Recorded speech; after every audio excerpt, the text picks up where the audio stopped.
I think the way I pray and the way I approach prayer has changed over the course of my life. I remember when I first came to faith, I think my prayers were more like, give me, give me, give me. I was looking to God to make up kind of deficits in my own life. And I remember it seemed like the very first 2 weeks of my conversion experience, God answered prayers left and right. It was truly amazing. But after about 2 weeks, it seemed like He quit answering prayers, and I thought that was a little odd.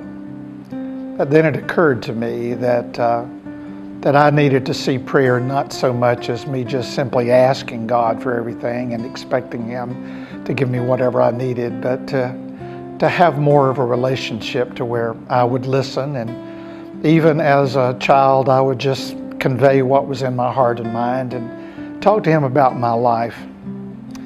So after that, my prayers became much more conversational. There were moments when I was very conscious of trying to grow spiritually, when I would deal with the large categories like adoration or confession, and petition, intercession, those kinds of things. But I think overall, the general tenor of my prayer life through most of my life has been to talk to God about things that was affecting me personally and people that I cared for, and certainly things related to the church that I was serving as well. And as I have gotten older, that conversational approach follows me throughout the day. It is not unusual for me to wake up in the middle of the night and say, "Thank you, God." In fact, my wife laughs about it occasionally. She'll wake up sometimes too and just find it amusing that some of my first words were talking to God. And through the day, when I find myself fatigued or challenged or stressed, I will find myself whispering, "Help me, God," or "Make me wise," or "Help me to understand what's going on." And then there are those seasons in life that happen recurringly throughout the week where I seek to unpack all the things that are taking place in my own life. And I will prayerfully filter through the things that have taken place and try to discern the way God has touched my life, and listen intently to see if there are perhaps new things, new avenues, new dreams that He might give me as I seek to continue the work that He's given to me.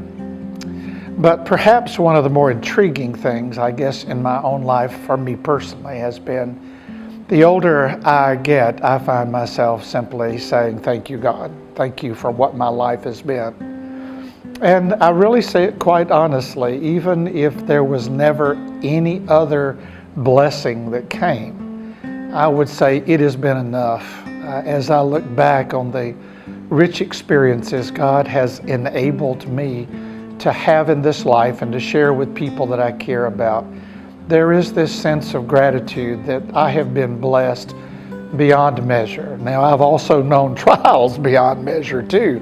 I have been to the depths and the pits of the world, but even in those moments as I found myself climbing out or being lifted out, I have discovered the gratitude that I have found a deeper strength, a richer sense of the divine presence because of the dark places that I've had to walk as well. But in this moment, it is a general celebration of all the good things that I have seen over the course of my life. It is thank you, God. Thank you for making me, of giving me my family, of allowing me to serve your people, of seeing sometimes the effects of what my life has meant. And thank you above all for taking my hand and leading me into new places with great adventures.